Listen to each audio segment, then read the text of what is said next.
నమస్కారం. ఈరోజు బంగారం, వెండి, ప్లాటినం ధరలు పరిశీలిస్తే బంగారం వచ్చేసి పెరగటం మొదలెట్టాక పెరగాలి, తగ్గకూడదు, కొంచెమైనా పెరగాలి అన్నట్టుగా అది. వెండి వచ్చేసి అమ్మా ఈ మధ్య కొంచెం బాగానే పెరిగానరా బాబు, మళ్ళీ ఇప్పుడు పెరగొద్దు అని సైలెంట్గా అది. ప్లాటినం వచ్చేసి మొన్న బాగానే పెరిగానయ్యా, కానీ ఎందుకో తగ్గిపోయాను, ఇవి మళ్ళీ పెరగాల్సిందే, పెరుగుదా పెరుగుదా అని ప్లాటినం పెరిగింది. సో కామెడీ ఓవర్ పాయింట్కి వచ్చేస్తే 1010 రూపాయలు పెరిగింది ప్లాటినం 10 గ్రాములు, 64,030 రూపాయలుగా ఉంది రేటు. ఇక వెండి కదలలేదన్న కదా, 2,70,000 రూపాయలుగా ఉంది కేజీ.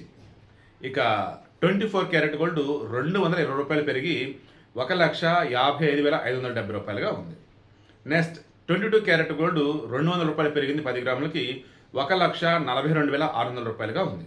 నెక్స్ట్ 18 క్యారెట్ గోల్డ్ 170 రూపాయలు పెరిగింది 1,16,680 రూపాయలుగా ఉంది 18 క్యారెట్ గోల్డ్ 10 గ్రాములు. ఇవి ఇవాళ రేట్లు. సో ఎప్పుడు చెప్పేదే, బంగారం అన్నాక పెరగటం ఖాయం, తగ్గడం టెంపరీనే. రాను రోజులు ఇంకా పెరుగుతుంది. డబ్బు ఉంటే హ్యాపీగా కొనుక్కోండి. ఒకవేళ ఈలో పడినా కానీ ఇబ్బంది ఏమీ ఉండదు. తగ్గిన తర్వాత అయితే పెరుగుతుంది. డబ్బు ఉంటే బంగారం బెస్ట్ ఆప్షన్.